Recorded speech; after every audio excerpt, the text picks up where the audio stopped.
जब अपने भक्त का कटा सर हाथ में लिए बैठे रहे थे श्री कृष्ण। ग्रंथों में भगवान और उनके भक्तों से जुड़े कई किस्से और कथाएं वर्णित हैं। उन्हीं में से एक है श्री कृष्ण और भक्त सूरत की कथा। आइए जानते हैं कैसे श्री कृष्ण के सामने ही हुआ उनके प्रिय भक्त सूरत का वध और क्यों श्री कृष्ण सूरत का सिर अपनी गोद में लेकर बैठ गए थे। यह कथा महाभारत काल की है, जब कृष्ण दर्शन को व्याकुल उनके भक्त सूरत ने अर्जुन से युद्ध करने तक स्वीकार कर लिया था। हालांकि श्री कृष्ण ने इस युद्ध को रोकने का बहुत प्रयास किया था, लेकिन सूरत की भक्ति के आगे श्री कृष्ण भी हार मान गए थे।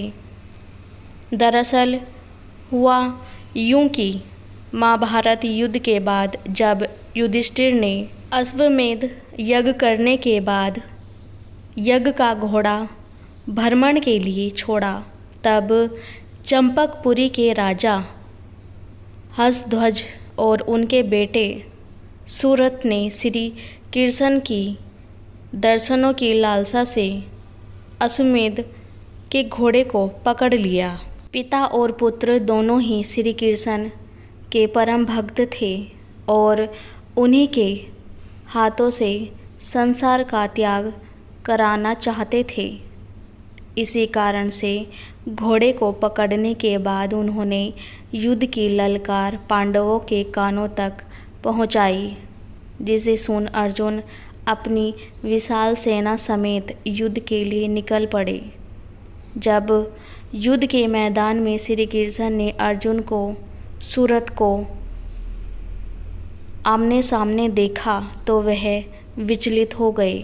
हालांकि यह एक भगवान का अपने भक्त की इच्छा पूर्ण करने का तरीका था।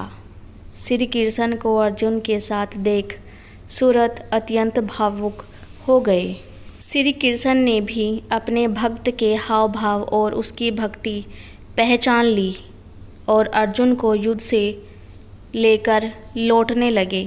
अर्जुन को कुछ समझ नहीं आ रहा था कि यह क्या हो गया और क्यों कृष्ण उन्हें सूरत से युद्ध नहीं करने देना चाह रहे हैं।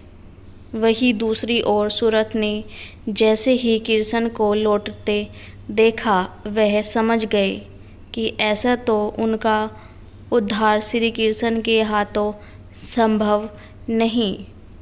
लिहाजा उन्होंने अर्जुन का बहुत देर तक और बहुत दूर तक पीछा किया और अर्जुन को युद्ध के लिए ललकारा। ललकार सुन अर्जुन रुक ना सके खुद को और भीषण युद्ध श्री कृष्ण ने सूरत को आशीर्वाद दिया और युद्ध भूमि में अपने भक्त का शीश काफ़ी समय तक गोद में लेकर बैठे रहे। फिर अर्जुन के टोकने पर उन्होंने अपने भक्त के शीश को सम्मान सहित उनके राजमहल पुनः भेज दिया।